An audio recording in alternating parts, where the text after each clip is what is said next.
Olá, bem-vindos a mais um programa Fechamento. Começando o dia hoje com uma espécie de trégua entre o presidente Lula e o mercado financeiro, depois de uma reunião no Palácio em que o Lula e o ministro da Fazenda, Fernando Haddad, anunciaram na verdade não é um corte, na verdade uma contenção das despesas de mais ou menos 26 bilhões. O mercado reagiu com o dólar caindo, a bolsa subindo. A gente, obviamente, vai discutir nesse programa aqui. Também vamos falar da eleição dos Estados Unidos, da situação do presidente Joe Biden. Mas antes de a gente entrar nesses assuntos e a gente aprofundar um pouco mais essa conversa, eu só queria que o Cacá mostrasse a capa dessa semana da revista, que chega às bancas amanhã. É uma reportagem da Mariana Serafini, que é, na verdade, um mergulho na Cracolândia. A Mariana passou algumas semanas acompanhando ali e se enfronhando no dia a dia da Cracolândia para colher histórias de vida, para mostrar ali o que acontece, quem são os frequentadores da Cracolândia, além das imagens que a gente tem em geral, como se fosse assim uma espécie de zumbis. E ela mostra, na verdade, que não é nada disso. A vida na Cracolândia, no fluxo, há encontros, desencontros, paixões e decepções, e essa matéria está muito interessante, as fotos também estão fantásticas, e há outros assuntos da revista também que merecem acompanhamento. Então, eu sugiro, obviamente, aí que quem assinem, doem, comprem para os amigos, apoiem aí o jornalismo de Carta Capital da forma que vocês puderem. Voltando aqui ao assunto, eu comecei esse programa dizendo que há uma ligeira trégua nesse momento, vamos dizer, quanto ela dura, entre o presidente Lula e os mercados. O Lula, na verdade, no domingo, num jantar na casa do Haddad, foi aconselhado por alguns economistas que o assessoraram, que eles são próximos, vamos dizer assim, a não fazer uma disputa tão aberta com o presidente do Banco Central, Roberto Campos Neto, nem com o mercado. As informações que eu tenho, não só desse encontro, mas de outros encontros que o Lula teve recentemente, é que o Lula está bem irritado com essa situação, e de qualquer forma talvez acolha aí essa sugestão, mas ele está bem irritado como ele tem sido usado, na verdade, nessa discussão, né? Toda e qualquer variação do câmbio, toda qualquer variação da Bolsa é atribuída a alguma declaração do Lula, mesmo quando ele não fala. E a gente vai discutir isso um pouco nesse programa, mas antes da gente aqui também, temos um convidado para discutir isso, mas antes da gente fazer as apresentações, eu só queria que a gente assistisse rapidamente, Cacá, um vídeo do Lula, uma dessas intervenções que o Lula fez essa semana, dizendo que ele, na verdade, ele não foi eleito para prestar conta nem para os ricos e nem para banqueiro, mas sim para o povo. Então, Cacá, mostra para a gente. Eu falo, graças a Deus, eu enxerguei o meu povo, eu compreendo ele, e é para ele que eu tenho que fazer as coisas desse país. Eu não tenho que prestar conta a nenhum ricaço desse país. Eu não tenho que prestar conta a nenhum banqueiro desse país. Eu tenho que prestar contas ao povo pobre, trabalhador deste país, que precisa que a gente tenha cuidado e que a gente cuide deles. E para discutir com a gente hoje essa queda de braço entre o Lula e o mercado, para saber exatamente o que tem acontecido com o câmbio, se o Lula, o presidente Lula é o responsável por essa alta do dólar, pela queda do real, se há outros fatores em campo, também para discutir essa disputa sobre a contenção de gastos, na verdade a captura do orçamento, as propostas que estão na mesa para contingenciamento de gastos do governo. A gente recebe aqui o Antônio Corrêa de Lacerda. O Antônio Corrêa de Lacerda tem uma longa trajetória de intervenção pública, de participação no debate público, um economista respeitadíssimo, ligado à PUC de São Paulo, foi presidente da Confederação, do Conselho Federal de Economia, é um dos economistas mais sensatos e mais brilhantes que o Brasil tem. Lacerda, antes de tudo, obrigado por aceitar o nosso convite e bem-vindo. Obrigado, Lírio. Um abraço, uma participação aqui, uma satisfação. E eu divido essa bancada, como quase sempre de costume, quando eles não estão de férias. Se vocês perceberam, eu nunca tiro férias, não, mas o Maurício e a Fabiola, de vez em quando ele sai. Então, Maurício Tuzvô, Fabiola Mendonça, boa noite, bem-vindo. Boa noite, gente. Maurício está sem som. Maurício também não percebeu. Está fechado o microfone, Maurício. Maurício, mas bem. Mas todo mundo entendeu, amigo. Mas, Lacerda, para a gente começar aqui, eu vou começar assim, com a pergunta que, na verdade, é o tema principal, é o que ilustra hoje o programa, o que representa o programa hoje no YouTube, que tenta resumir o programa, que é: se o presidente Lula é o culpado pela alta do dólar e pela queda do real? Me parece que não, né? Me parece que temos um movimento especulativo que se aproveita de qualquer subterfúgio ou desculpa para manipular a taxa de câmbio. São posições que são tomadas no mercado e que fazem, diante de uma instabilidade, promover uma desvalorização. Existe um fator de fundo, que é a valorização do dólar nos Estados Unidos, né? Então, o dólar está se valorizando, então significa que as demais moedas tendem a se desvalorizar. No entanto, a moeda brasileira se desvalorizou bem mais nas últimas semanas do que a maioria dos países ditos emergentes ou em desenvolvimento. Então, isso revela alguma anomalia local. Os ruídos com relação à questão fiscal ou com relação a essa quebra de braço com o Banco Central, claro que pode ter alguma influência, mas isso se deve mais à liquidez mesmo do mercado brasileiro e o fato dos operadores tomarem posições não só com relação à taxa de câmbio, mas também à bolsa, taxas de juros e outros ativos. Professor, a gente tem observado uma narrativa, né, como o Sérgio falou aí, acreditando nessa alta do dólar, as falas de Lula, né, a queda de braço com o Banco Central. Eu queria, na verdade, lhe ouvir, eu queria uma análise sua em relação ao mercado, como o mercado lida com o governo, porque se existe má vontade da parte do mercado em relação ao governo Lula.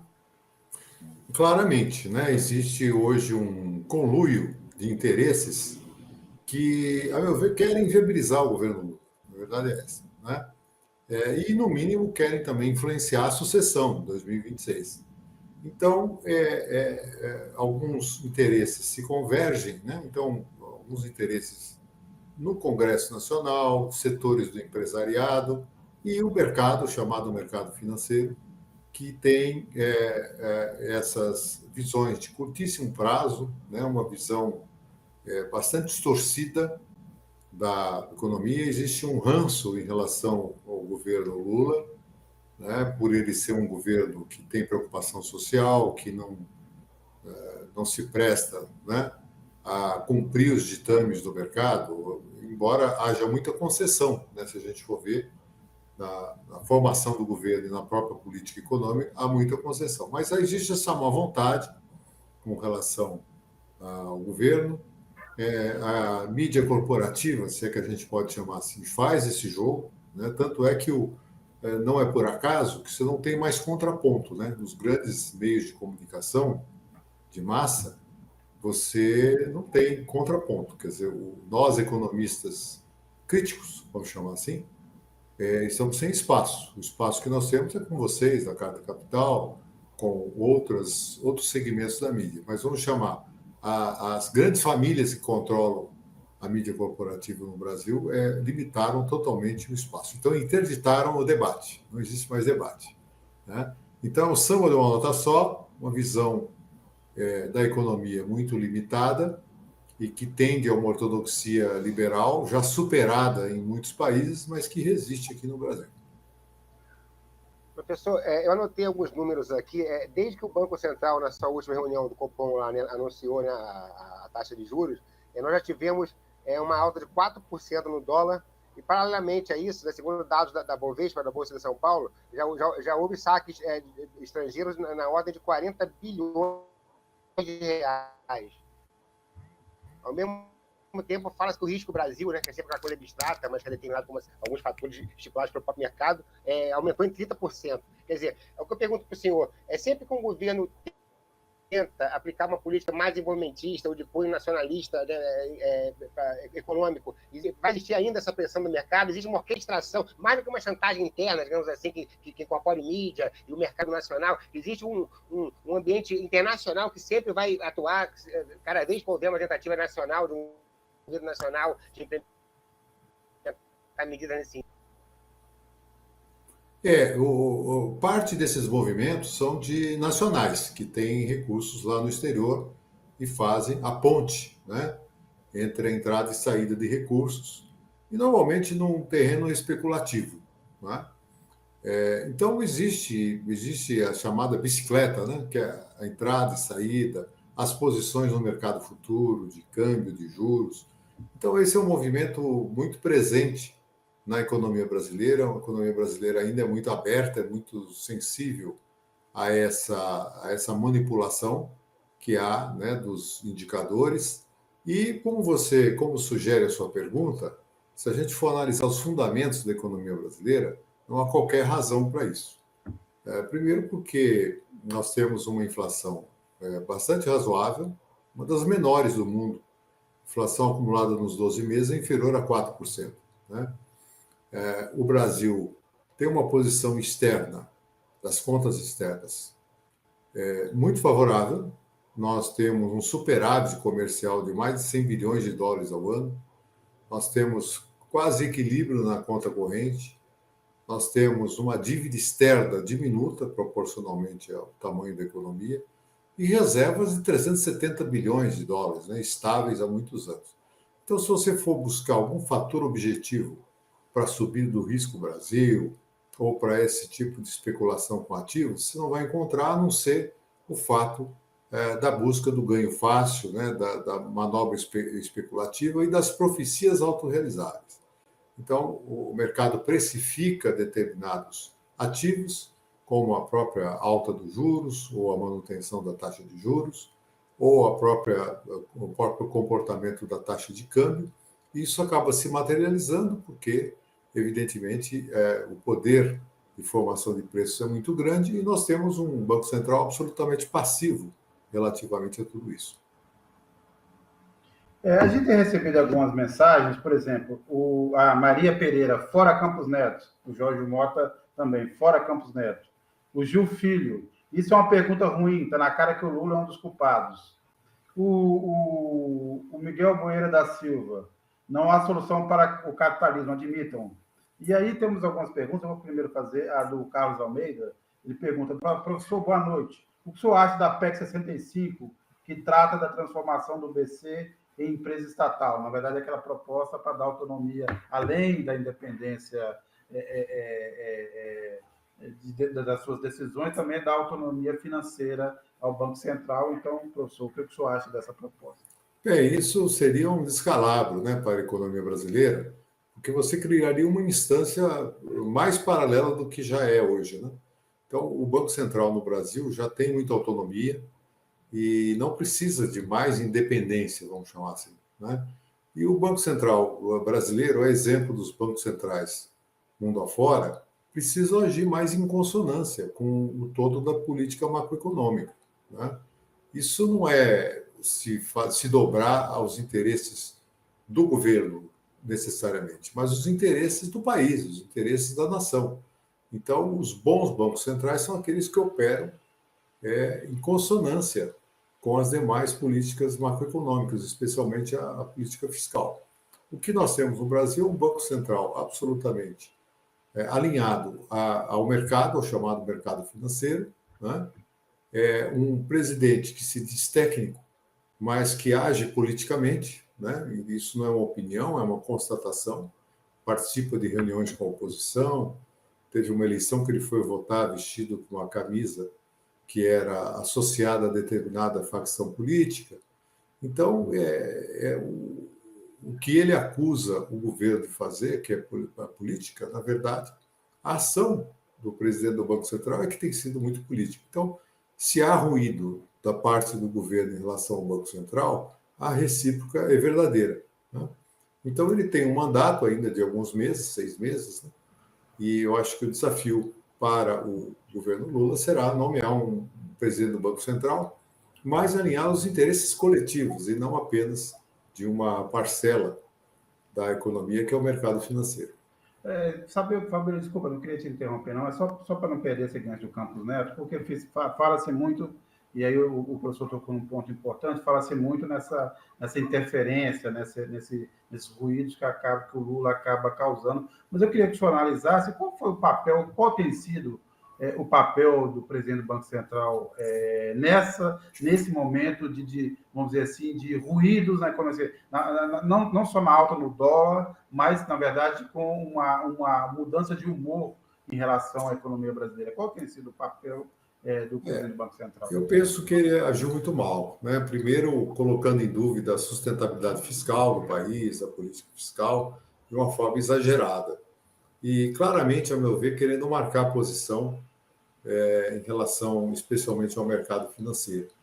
Então, isso é muito ruim para o país, né? Porque o ideal seria uma descrição maior por parte do presidente do Banco Central e praticar o que ele mesmo fala, né? Que seria uma postura mais técnica, mas que não tem sido tão técnica assim, né? Então, isso dificulta muito a própria ação da política econômica como um todo, né? Você vê que a própria manutenção da taxa de juros ela foi, de certa forma, precificada, porque dentro do sistema de metas de inflação que existe no Brasil, você captura as expectativas do chamado mercado, via boletim Focus. O que significa que você vai perguntar para os agentes econômicos financeiros que operam no títulos da dívida pública, que são corrigidos pela taxa de juros, qual o juro que ele espera. Então, evidentemente, é uma opinião enviesada, mas que é levada muito em conta na formação das chamadas expectativas, né? Então, isso é uma anomalia que está presente no Brasil, é muito forte e gera as profecias autorrealizáveis. À medida que o mercado espera uma manutenção ou mesmo uma elevação, muitas vezes, da taxa de juros, isso acaba se realizando na prática.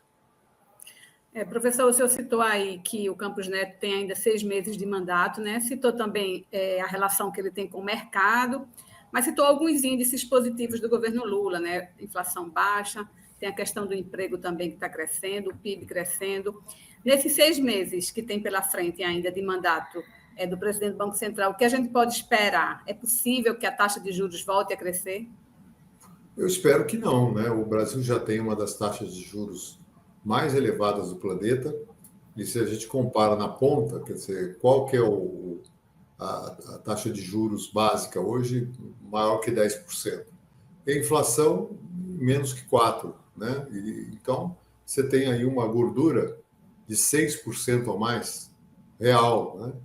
Que é um volume, uma taxa de juros muito elevada e que traz consequências enormes para a economia, né? A primeira consequência é o próprio desequilíbrio fiscal que ela gera. Quer dizer, muito se fala sobre desequilíbrio fiscal, e muitas vezes não se menciona que o fato do Brasil praticar taxas de juros elevadas implica num dispêndio anual superior a 700 bilhões de reais, 7% do PIB que é destinado só ao pagamento de juros sobre a dívida pública, né?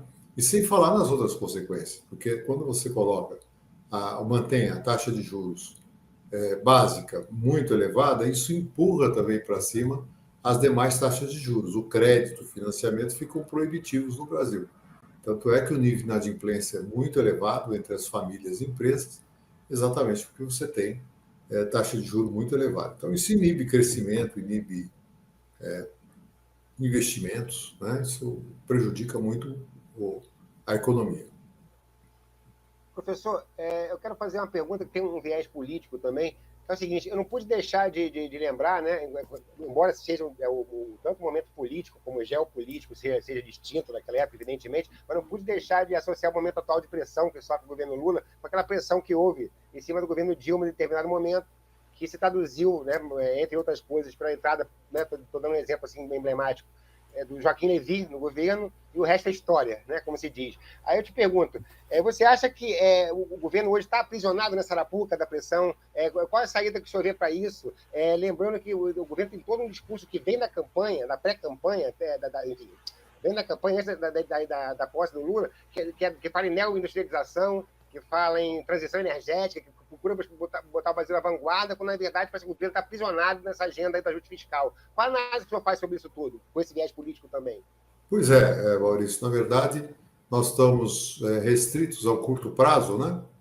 Onde esses fatores ganham a dimensão desproporcional no debate econômico, enquanto que os programas estruturantes do governo Lula ficam quase que no bastidor, né? Nós temos o PAC, que é um programa de investimentos muito importante, nós temos o Plano de Transição Energética e o Nova Indústria Brasil, né? A partir desses programas se deliberam outros programas relevantes, tanto do ponto de vista econômico como social, que passam um tanto que ao largo, embora eles reflitam positivamente sobre a geração de emprego e renda, né? Que está em patamares bem favoráveis, se a gente imaginar, ao longo dos últimos anos. Então, eu vejo que a saída para o governo Lula é buscar, né, alternativas dentro das restrições, algumas delas, de certa forma, autoimpostas, como o próprio arcabouço fiscal, né? Por que é autoimposto? Porque, dada a correlação de forças do momento em que ele foi instituído, o arcabouço fiscal veio a ser um substituto da PEC 95, que era a lei do teto de gastos, e que estava asfixiando a economia, né? O menor nível de investimento público se dá em 2022, porque o teto de gastos inclui todos o tipo de gasto, inclusive investimento, embora não inclua juros, né? Então, acho que o governo do PT, o governo Lula, se aprisionou de alguma forma, dada a correlação de forças, num novo arcabouço fiscal que, por si só, implica restrições. Agora mesmo, para cumprir o arcabouço, vão ser contingenciados, como foi anunciado, quase 26 bilhões de reais, né? Então, isso não deixa de ter impacto também sobre o desenvolvimento da economia. A gente está recebendo outras mensagens. A Zilda Araújo: o presidente do BC já conseguiu o que queria, ver o governo tirar do trabalhador e carregar para os ricos. Professor, a pergunta que eu faço é o seguinte, dado também o papel que o Lula tem que desempenhar, fazia mais sentido o Lula fazer esse enfrentamento público, é mais produtivo o Lula fazer esse enfrentamento público, como ele vinha fazendo em relação ao BC, alertando para as decisões do BC e também das escolhas do mercado, ou então, na verdade, você está subjugado às regras do mercado, ou ele seguir esse conselho e diante das circunstâncias dessa correlação de forças que o senhor citou, ser melhor, então, se recolher e tentar fazer as coisas sem trazer a público a discussão. Qual é a melhor postura? Eu vejo, Lírio, que, na verdade, o Lula tem um capital político enorme, né? Ele ganhou as eleições, ele restabeleceu a ordem democrática, não sozinho, mas junto com vários outros atores relevantes, e ele tem autonomia, a meu ver, para se posicionar sobre o que ele quiser, né? Então, toda vez que ele julgar que é importante a manifestação, eu acho que ele tem essa liberdade, ele tem capital político para isso. Evidentemente, em algum momento, você pode ter a necessidade de um recuo estratégico, um armistício, vamos dizer assim, como parece que estamos ocorrendo nesse momento, né? Então, dadas as circunstâncias, é preciso avaliar, e eu acho que o Lula tem competência política para isso, de se colocar, né, sobre temas mais variados, inclusive os temas econômicos, para fazer frente também à falta de debate que há na sociedade brasileira, né? Então, o fato do presidente se manifestar sobre temas econômicos, de certa forma, ocupa um espaço que não estava sendo ocupado, seja pelos ministros ou mesmo pelos economistas. Então, me parece que é uma contribuição importante para o debate. Professor, como é que esse nervosismo do mercado e a alta do dólar afetam a vida das pessoas, né? As pessoas, muitas delas estão à margem desse debate, um debate que, aliás, me parece um pouco abstrato para o senso comum. É abstrato mesmo, até porque, evidentemente, nós falamos aqui uma série de indicadores positivos e que afetam positivamente a vida das pessoas. Por exemplo, mais emprego, mais renda, né, mais programas sociais.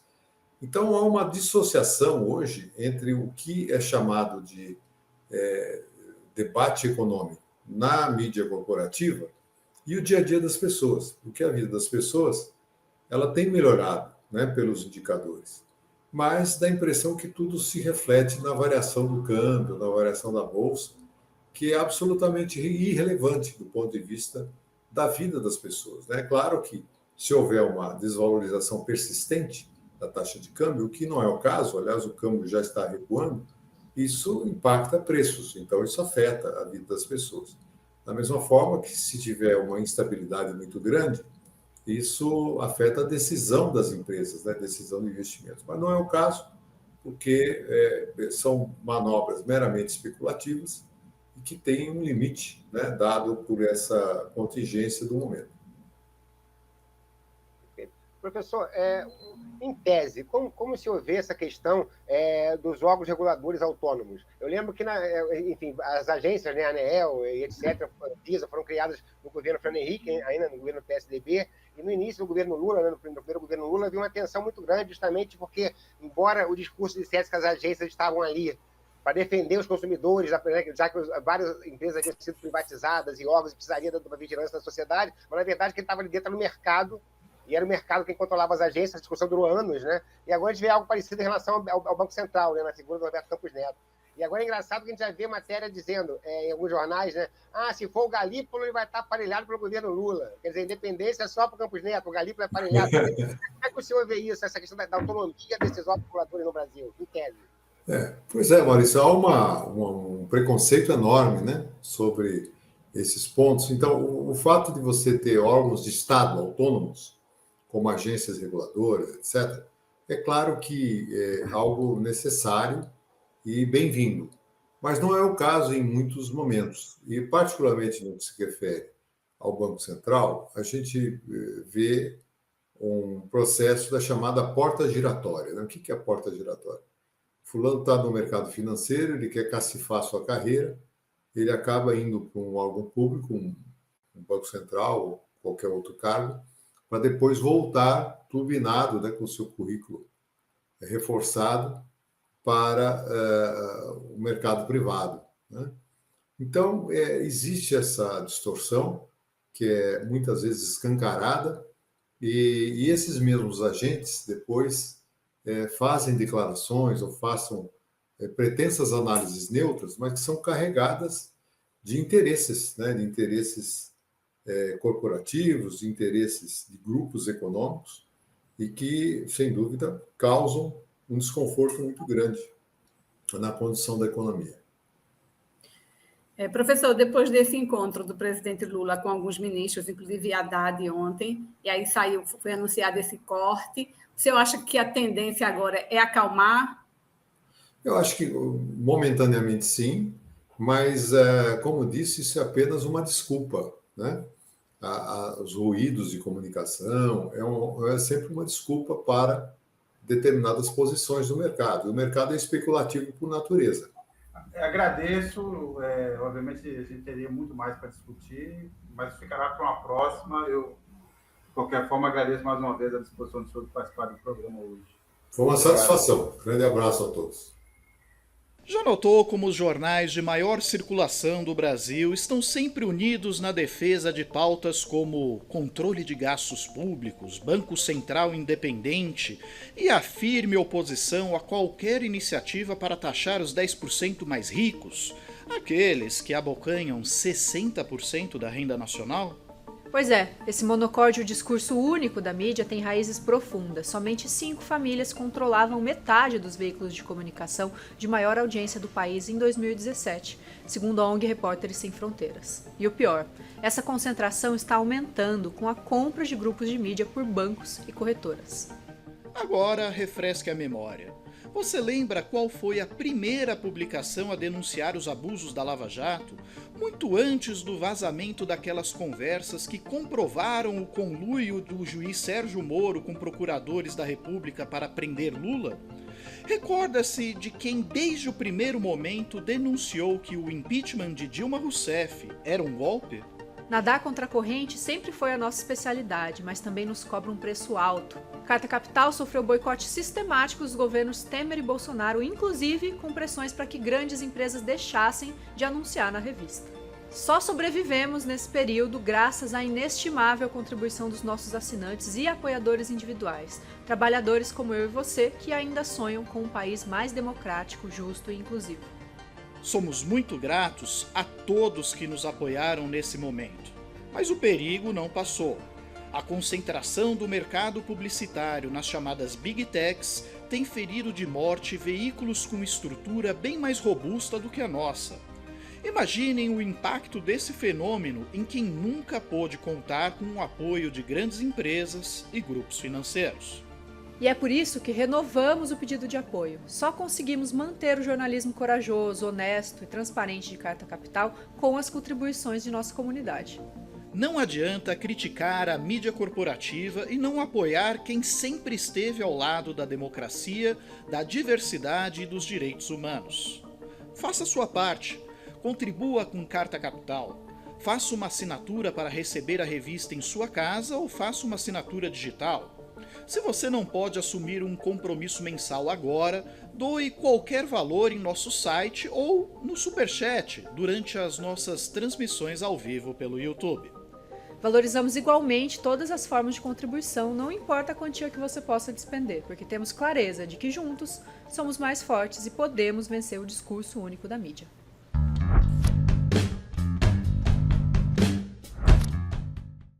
Olá, pessoal. Estamos retornando aqui com o programa Fechamento. Nossa segunda entrevista da noite, né? É com muita honra que recebemos aqui o professor André Pagliarini. Ele é professor da Universidade de Louisiana, nos Estados Unidos, né? E também pesquisador associado do Washington Brasil Office. A gente vai falar aqui sobre a questão americana, né? Muito em voga desde o último debate dos pré-candidatos, né? O atual presidente Joe Biden e o seu possível provável adversário Donald Trump, dos republicanos, né? O Joe Biden democrata. Com o desempenho do Biden, que deu muito a falar, né, por conta de seus lapsos de memória e dificuldade até de locução em alguns momentos. Mas antes de entrar nesse assunto, professor, nós estamos aqui com a Fabiola, né, a Fabiola Mendonça, minha colega repórter da revista também. Eu quero perguntar para o senhor, antes de entrar nessa questão específica do Biden, né, do debate, me chamou muita atenção essa última votação, né, em benefício do Trump no Supremo, na Suprema Corte Americana, né? E nela nós vimos um corte político muito claro, né?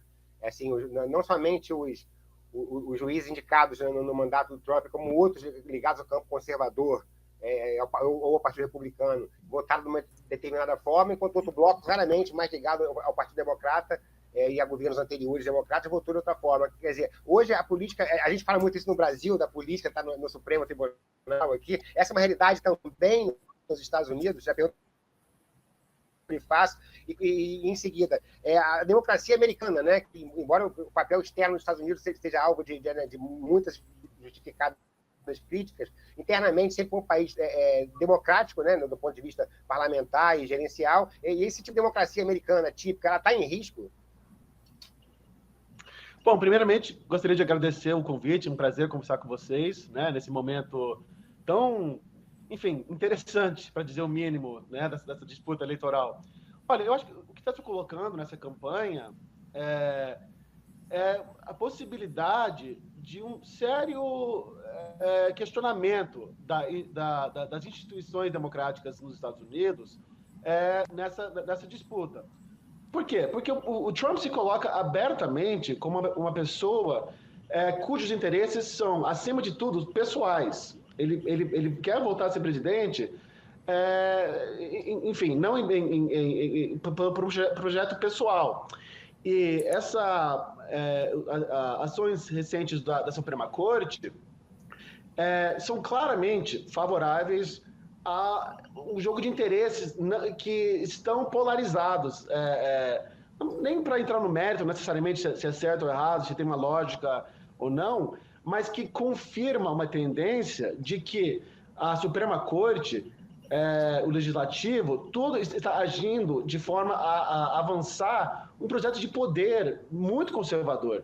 E é claro que isso tem efeitos não só nos Estados Unidos, como no mundo. O presidente Lula deu entrevista outro dia, né, falando que, quer dizer, confirmando que todo mundo sabemos que a eleição nos Estados Unidos não e nunca foi, né, propriamente só relevante aos americanos, aos eleitores desse país. Tem efeitos para o mundo inteiro. Então, acho que vale a pena, sim, acompanhar de perto essa disputa, os desdobramentos. E eu sei que nós vamos falar, né, do desempenho do Biden com mais detalhe, mas eu acho que estamos num ponto muito delicado nessa disputa, com efeitos colaterais bem relevantes para o mundo inteiro. Professor, existe aí um movimento, né, que pede a substituição do nome de Joe Biden para as eleições, depois daquele debate sobre tudo, mas isso já existia até antes, né, do debate, por conta do desempenho fraco dele nas pesquisas. E a gente está num momento, né, que já ultrapassou aquela fase das primárias, né, a etapa das primárias. É possível fazer essa substituição? E de que forma isso se aconteceria? O dilema é o seguinte: tecnicamente, sim, é possível. O Biden ainda não é oficialmente o candidato, isso, né, ele precisa ser homologado na convenção do partido. Então, é possível, é factível trocar a candidatura. Agora, a dificuldade é que em vários desses estados chaves, né, lembremos que a eleição aqui não é propriamente nacional, acontece estado a estado, em vários estados-chave, a chapa já foi meio que formalizada, ou seja, é muito difícil, nessa altura, tirar o nome, substituir o nome do Biden, né, no ballot, que é o, enfim, quando a pessoa vai votar, ver os nomes dos candidatos. Wisconsin, Ohio, esses estados importantes, que tem muitas legislaturas republicanas, precisaria de um ato, né, da legislatura estadual para trocar o nome, ou seja, é complicado, mas não é impossível. Outro perrengue, é que se trocar de candidatura, a forma mais fácil seria a vice-presidente Kamala Harris. Por quê? Porque o dinheiro arrecadado até esse ponto pela chapa só pode ser usado pela chapa.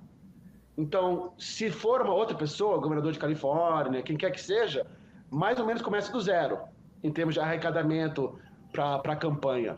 Então, o mais fácil seria substituir a vice para ser cabeça de chapa.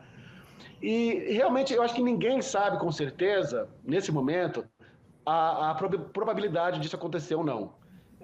Tem muita coisa incerta, sinais de que talvez alguma coisa esteja acontecendo, mas aí vem o Biden, ele mesmo fala que não, ele não vai desistir da candidatura de jeito nenhum.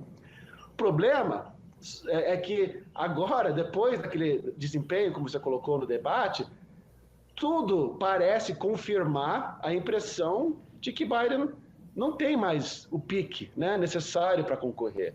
Por exemplo, depois do debate, ele meio que sumiu. Tem dado pouquíssimas entrevistas. Hoje mesmo ele estava dando entrevistas. E o que sai da cobertura são as coisas, digamos, um pouco... os erros que ele fala. Por exemplo, ele falou hoje que ele foi a primeira vice-mulher negra do primeiro presidente negro.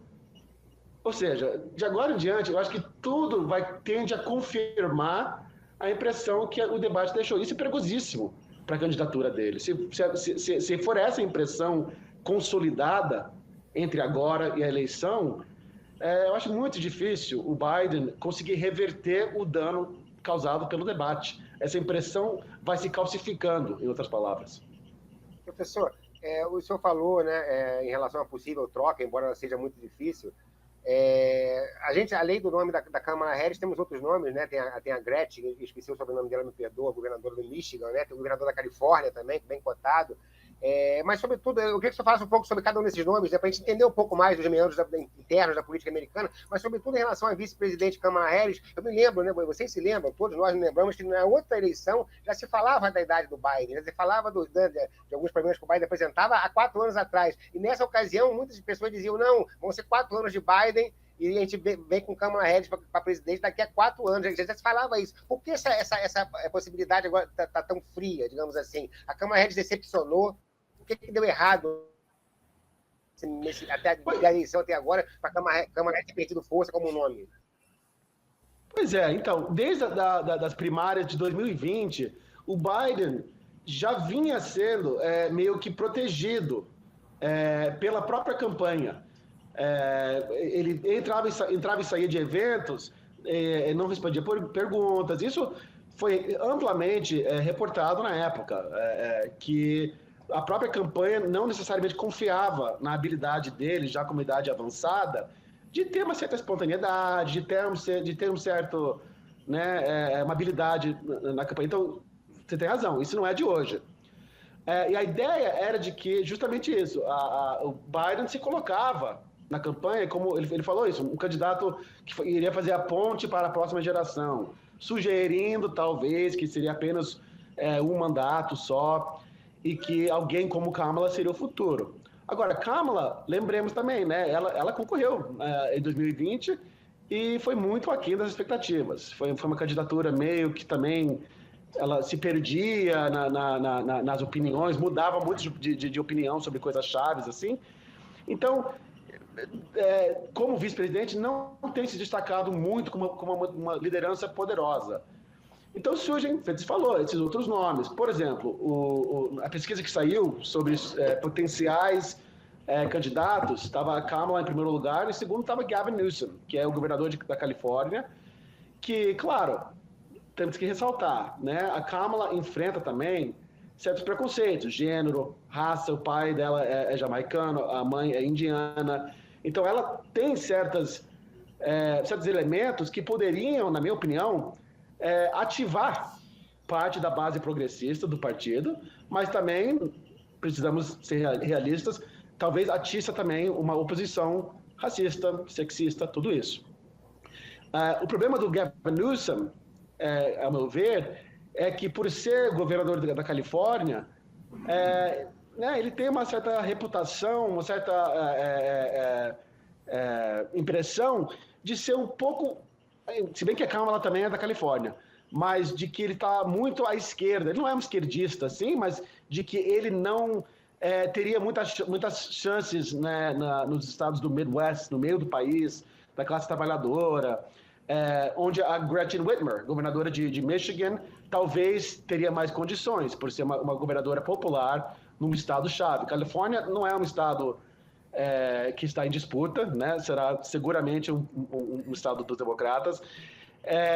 Outro nome que às vezes a gente vê com certo relevo é o Pete Buttigieg, que também concorreu em 2020. Seria, se fosse o primeiro candidato gay, abertamente gay do Partido Democrata, que está no governo Biden, no Departamento de Transporte, e é muito bom na hora de responder republicanos. Ele às vezes aparece na Fox News, no canal de direita, ele é muito bom. Só que eu acho, francamente, na minha opinião, muito difícil, mesmo que acontecer, o que já é difícil mudar a candidatura, abrir para todos esses postulantes, né? Eu acho que se for abrir de novo a possibilidade de mudar a chapa, é muito difícil que não seja a Kamala. Até porque, fora a questão de como que, né, legalmente poderia colocar os nomes em disputa, eu acho que seria muito difícil o partido falar que não, a vice-presidente, que é mulher, que é negra, que é descendente indiana, não, nós não vamos escolher ela, vamos escolher um homem branco. Eu acho que isso fica difícil sustentar. Então, é uma coisa complicadíssima o cenário. Eu sou historiador político, então eu acho interessantíssimo essas movimentações, mas eu sinto também, não só assim, pessoalmente, mas conversando com pessoas, uma certa raiva com o Partido Democrata. de ter colocado o país nessa posição. Né? Porque se a democracia está em jogo, como o partido está a sustentar, que o Trump ameaça tudo, os princípios democráticos, como é que o partido deixou se colocar nessa posição em que a gente tem que preocupar se o Biden consegue responder. Né? Palharini, desculpa te interromper, estou aqui de volta, tive um pequeno problema técnico. Eu queria até perguntar sobre isso mesmo. Hoje o Biden deu uma entrevista numa rádio, se desculpando, na verdade, assim, se justificando, dizendo que foi uma noite terrível e tudo mais, mas ele tem feito todo esse périplo para conseguir o máximo de apoio dentro do partido para manter a candidatura. Tivemos também hoje alguns governadores democratas que depois se reuniram com Biden, fizeram declarações de apoio, temos o próprio Obama, Hillary Clinton, outros. Agora, a pergunta que eu faço é o seguinte, há condições do Biden se recuperar dessa corrida depois do que aconteceu nesse primeiro debate? Eu acho difícil. Impossível não, porque o país, como o Brasil, né, tá tão que já um lado do eleitor tem qualquer um que não seja Trump. Então, vai ser, eu acho que, disputado de qualquer forma. Agora, reverter essa narrativa eu acho muito difícil. Por quê? Porque, enfim, o Biden não vai envelhecer ou seja, ele só vai, né? Todos sabemos que a idade anda para frente. Em 4 anos, a campanha consegue fazer o argumento plausível de melhorar, não, né? Eu acho que isso tende a ofender a inteligência do eleitor. A ideia de que não, nunca esteve feita a press secretary, né? A pessoa que fala, o porta-voz da Casa Branca falou, não, ele nunca esteve melhor. Então, eu acho que, na medida que a campanha for se acirrando, e só vai, né, se acirrar nos próximos meses, eu acho que tende a confirmar, pelo menos a imprensa, tende a confirmar essa narrativa que se impôs no debate. Mesmo que houver mais um debate, qualquer deslize que confirma essa narrativa, eu acho muito difícil o Biden ter o pique, porque, de novo, se ele tivesse a habilidade, o pique que ele já teve, nós não estaríamos nessa situação. Então, eu acho que, pelo que eu converso com as pessoas, pelo que eu sinto aqui, é aquela coisa, votamos, se for o candidato Biden, votamos, porque não tem mais ninguém, mas eu vi uma entrevista recentemente com um doador, assim, uma conferência Aspen Ideas, enfim, que doa muito dinheiro para o partido. E ele falou, olha, sinceramente, eu estou muito bravo, estou com muita raiva. Porque, na opinião deles, a campanha tem protegido o Biden demais. Agora sobrou para todo mundo. As pessoas que estão concorrendo para o Senado, para a Câmara. Todo mundo tem que falar, não, mas peraí, a disputa é nossa e o Biden está fazendo a coisa dele. Entende? Então, tem uma divisão no partido, eu acho, sobre essa questão básica. Biden consegue ou não exercer as funções de presidente. Isso não é uma posição boa para o partido, né, se achar nesse momento, mas é que nós estamos nessa. O professor, o senhor citou a fala de Lula, que falou da importância, né, das eleições dos Estados Unidos, que não era importante só para o país, mas para o mundo todo. E aí eu queria lhe ouvir numa possível vitória de Trump, né? O que isso representa para o mundo, para o Brasil e principalmente para o avanço da extrema-direita no mundo. Então, eu acho que isso é importantíssimo para o Brasil, o resultado aqui das eleições nos Estados Unidos. Eu diria 2 coisas. Primeiro é que uma eleição de Trump claramente fortalece a oposição bolsonarista no Brasil. Não é por acaso que nós temos assistido, e nós na Washington Brazil Office, a gente tem acompanhado muito isso, essas movimentações de deputados e outras figuras da extrema-direita brasileira nos Estados Unidos, tentando avançar essa tese de que o governo Lula é um governo ditatorial, que o Brasil está vivendo uma situação, enfim, de ditadura, enfim. No momento, essa tese tende a esbarrar no governo democrático e não avança. Agora, como presidente Trump, eu acho plenamente possível sanções, tratar o governo brasileiro mais ou menos como o governo americano Trump tratou a Venezuela, ou seja, isolar de forma muito danosa para o Brasil. Agora, às vezes eu penso, isso é uma possibilidade muito forte, mas eu penso, por exemplo, no presidente Andrés Manuel López Obrador do México, que conseguiu, né, mais ou menos estabelecer uma relação com o governo Trump que mais ou menos deu para, né, navegar. Como que ele fez isso? Achando e focando em questões que os dois países têm em comum e mais ou menos evitando, como o Lula tem feito, né, em questões domésticas, evitando polêmicas, e evitando bater de cabeça com o Trump. Então, eu acho não desejável, certamente, mas não é impossível que o Lula conseguiria, eu acho, estabelecer uma relação não amistosa, mas correta com o governo Trump. Eu não acho impossível isso. E, de novo, o exemplo de México seria talvez um caminho. Então, de novo, não é desejável, eu acho, do ponto de vista brasileiro. Outra coisa que eu diria o governo estava conversando com, na verdade, um parente que trabalha, enfim, na agricultura brasileira, bolsonarista, mas ele disse uma coisa interessante, de que o governo Trump, embora ideologicamente alinhado com a direita bolsonarista, seria ruim para a agricultura brasileira, para as exportações, para o agro, porque ele insere uma incerteza global, né, uma instabilidade que não é bom para os negócios.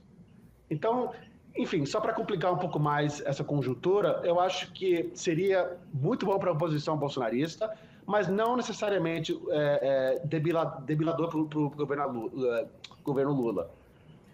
Maurício, desculpa, eu cheguei atrasado, não queria interromper, atropelar, não, mas uma pergunta. O Trump, o discurso de campanha do Trump está muito mais radical do que era em vários aspectos, inclusive no aspecto de imigração. Ele tem falado que os migrantes trazem doença, são assassinos que entram lá, e tem prometido uma grande deportação. A pergunta que eu faço há condições no ambiente hoje político, judicial dos Estados Unidos, de eventualmente o Trump cumprir esse tipo de promessa, quer dizer, fazer uma grande expulsão de imigrantes do país, ou isso é só retórica de campanha?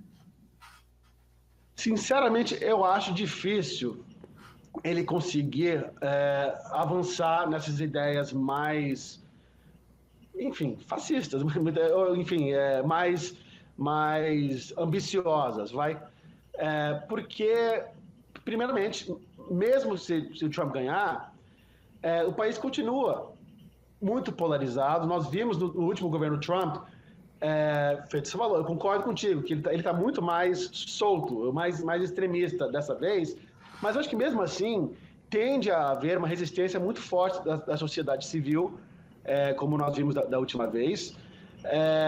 Eu acho que a experiência do primeiro governo Trump, né, para muitos setores, não só progressistas, mas do centro político e tal, já mais ou menos estará atento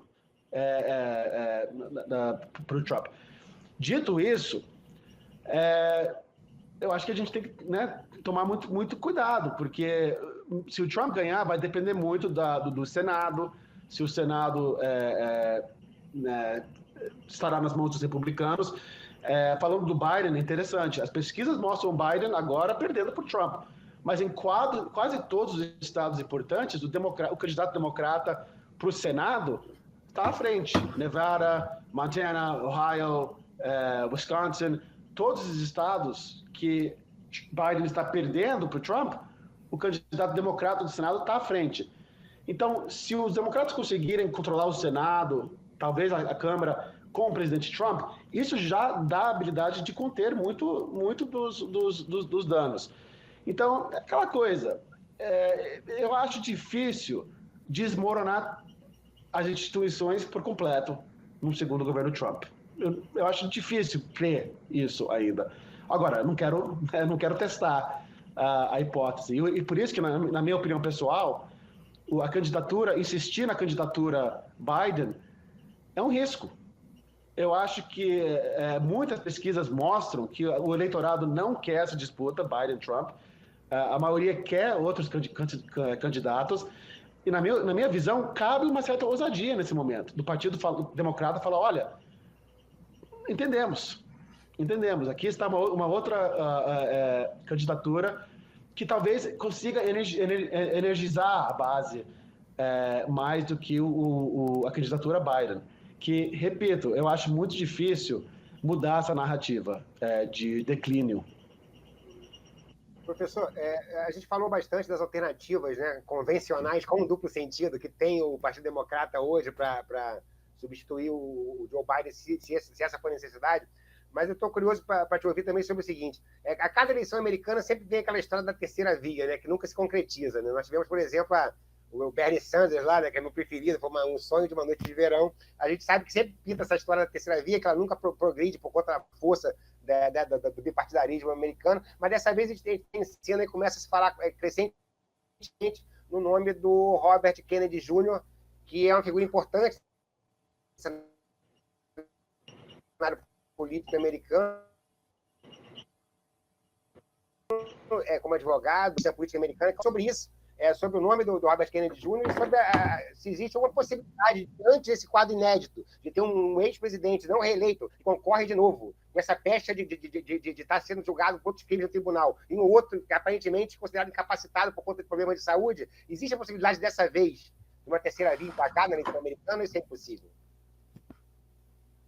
Eu acho que o Kennedy talvez terá um efeito, né, eleitoral, mas eu acho que será muito aquém da terceira via representada no passado, por exemplo, pelo Ross Perot, né, em 92 e 96, que chegou a ter a votação mais expressiva de um candidato fora dos dois grandes partidos, democrata e republicano.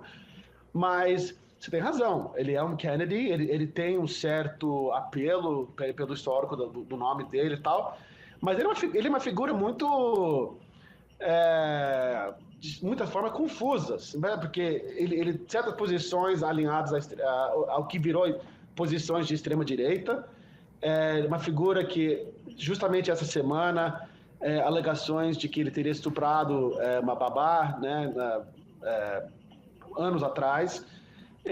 Então eu acho muito difícil ele conseguir se cacifar nacionalmente, embora ele continue sendo uma figura que está lá, né, dando seus pitacos, falando, olha, esses dois são muito ruins, eu sou uma terceira possibilidade e tal, mas de deslanchar para ser uma candidatura viável, eu acho, não só pelo histórico pessoal dele, mas estruturalmente, a política americana, por exemplo, o Kennedy, se eu não me engano, ele não está em todos os 50 estados, no ballot, né, na hora de votar em todos os estados, nem todo estado terá o nome dele para escolher. Isso porque os dois grandes partidos meio que monopolizaram o sistema partidário. Eles dominam como que o nome consegue ser inscrito e tal. Então, existe essa questão estrutural também que, enfim, torna muito difícil uma terceira via realmente se tornar viável. Existe Cornel West também, à esquerda, na última eleição de 2016, a Jill Stein, que são capazes, né, de tirar votos, e feito nós falamos no início, cabe lembrar que não é uma eleição propriamente nacional, mas em que 5 ou 6 estados chaves são os que vão determinar a eleição, e nesses estados, essa terceira via pode ter um efeito expressivo. Vimos isso em 2000 com Ralph Nader no estado de Flórida. Então, eu acho que cabe ao Partido Democrata, nesse caso, tentar entender o apelo de uma figura como Kennedy. O que essa pessoa está canalizando? O que ele está... por que as pessoas têm esse interesse nele? E eu vi isso com os meus alunos. Até me surpreendeu, nesse semestre que acabou agora, o interesse no Kennedy mesmo. Não, porque eu vi ele no podcast, não sei o quê, eu vi ele falando não sei o quê. Eu acho, na minha opinião, que isso reflete uma maior disponibilidade do Kennedy do que o Biden. O Biden tem feito pouquíssimas entrevistas, pouquíssimos eventos. Eu acho que nesse vácuo, uma pessoa como Kennedy tem surgido mais do que ele normalmente surgiria. Então, eu acho que isso, enfim, eu acho muito difícil ele se viabilizar nacionalmente como uma alternativa viável, mas mostra a fraqueza da candidatura a Biden nesse instante. Palharini, uma pergunta, a gente está chegando ao final do programa, uma pergunta que eu faço. É famosa a frase, até repetida em excesso, a frase do James Carville, é economia estúpido, muito marcante nos anos 90, ele que era assessor da campanha do Bill Clinton. A gente olha os indicadores econômicos dos Estados Unidos sobre o Biden, melhoraram substancialmente depois de tudo que aconteceu na pandemia, desemprego, crescimento, mas isso não parece fazer diferença nessa campanha. Você diria que essa frase está ultrapassada? E sim, qual seria a frase hoje para definir o espírito do eleitor americano, já que não é mais a economia estúpida? Essa é uma boa pergunta. E por acaso, o Carville, você deve ter visto, o Carville está desesperado para eles trocarem o candidato. Ele está desesperado que o Biden tem que sair e colocar outra pessoa esses dias. Mas eu não sei o quanto o partido, enfim, escuta ele mais e tal. Mas você tem razão. Nesse quadro de polarização, e de novo a comparação talvez com o Brasil cabe também um pouco, de que os indicadores, muitos deles vão muito bem. Os indicadores vão bem. Só que as pessoas não sentem na ponta, né? Embora, por exemplo, o desemprego está baixíssimo, ainda assim o preço do leite, dos ovos, enfim, da carne, subiu. As pessoas sentem isso, né? Na esteira da pandemia e tudo mais. E não basta o que o Biden e muitos de seus defensores falam, não, mas na Europa está pior. Mas eu não moro na Europa, sabe? Eu acho que essa sensação de que podia ser pior, isso não adianta. Eu acho que o Trump está se beneficiando de uma certa amnésia também. Não, porque antes da pandemia estava tudo ótimo. E, de fato, a economia americana ia bem antes da pandemia, até porque, né, a economia do governo Obama recuperou depois de 2018 e tal, enfim, o Trump se beneficiou disso também. Então, eu acho que essa narrativa que o Trump está vendendo, e tem essa, ele está vendendo. O Trump também já é um senhor de certa idade e tal, mas está lá, está falando as coisas dele, está fazendo os eventos, está vendendo uma narrativa. E eu acho que o Biden não está conseguindo emplacar uma narrativa positiva acerca do seu governo. Então, qual seria a narrativa, talvez o argumento? Eu acho que algo sobre isso, ou seja, que as coisas estão indo bem, precisamos manter, podemos fazer mais, e uma candidatura Trump ameaça os avanços. Que uma candidatura Trump ameaça jogar tudo isso no lixo. Esse progresso, enfim, aos poucos que a economia tem feito. Eu acho que, enfim, é um argumento difícil, dado que a guerra de Israel contra a Palestina, Rússia e Ucrânia, o mundo, de fato, está muito complicado. E outra coisa que o Trump fala, não só economia, mas questões geopolíticas, que as coisas estão muito mais calmas no seu governo, e eu acho que isso pega muito também. É muito difícil, eu acho, conseguir colocar esse argumento de forma efetiva com um candidato como o Biden, por todas as razões que a gente falou hoje. Que ele falou hoje, por exemplo, que ele não pode mais fazer evento à noite, porque não tem mais esse pique. Gente, não dá. Né? Se o Trump é essa ameaça que o Partido Democrata diz que ele precisa de um enfrentamento mais acirrado, né? Então, eu acho que talvez a narrativa seja essa, ânimo, né? Garra, que a Europa, a América Latina está enfrentando uma onda reacionária muito perigosa. E nós, os Estados Unidos, enfim, democracia e tal, precisamos estar à altura do momento. E eu diria, talvez para concluir, que eu acho que essa mensagem pega no eleitorado americano. Nós vimos isso nos midterm elections, né, eleições para a Câmara há 2 anos, em que as pessoas esperavam uma vitória contundente da direita e não veio.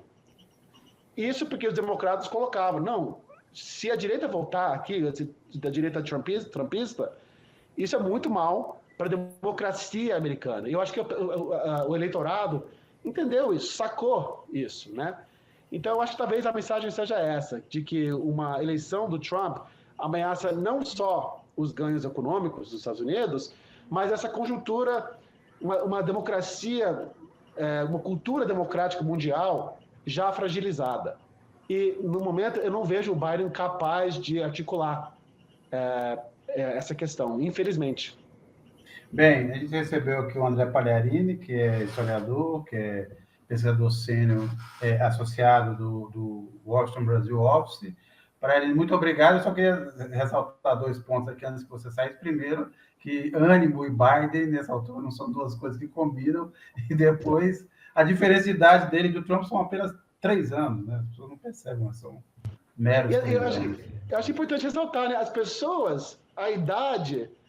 Por exemplo, mês que vem eu faço 35. As pessoas envelhecem de forma diferente. O Biden e o Trump têm quase a mesma idade, só que olhando para os dois, a impressão é muito diferente. E está tudo bem, sabe? Não é questão de preconceito contra pessoas de certa idade e tal. Só que eu acho que muitos eleitores gostariam de que Biden, sua família, o partido, tivesse a proeza de dizer, não, tem razão, ele não está dando conta.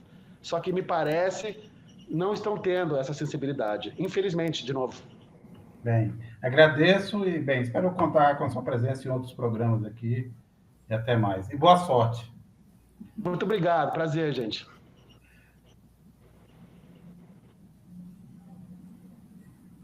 Bem, a gente aqui já estendeu um pouco nessa conversa aqui, Fabíola e Maurício. Então, depois de tudo que aconteceu, só tenho a desejar aqui que vocês tenham um bom resto de dia e também quem nos assistiu, quem nos acompanhou. E até a próxima.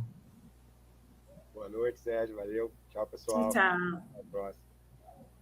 Carta Capital comemora seus 30 anos e lança um ciclo de debates essenciais para o futuro do Brasil. A segunda rodada deste evento acontece em Brasília, no dia 14 de agosto, reunindo líderes de destaque dos setores público e privado. Na pauta, 2 temas fundamentais: a integração nacional e sul-americana e os caminhos para uma transição energética justa e inclusiva. Você pode acompanhar tudo ao vivo e de graça no canal de Carta Capital no YouTube, nas nossas redes sociais e nos canais parceiros. E não perca a cobertura em tempo real dos debates no site da Carta.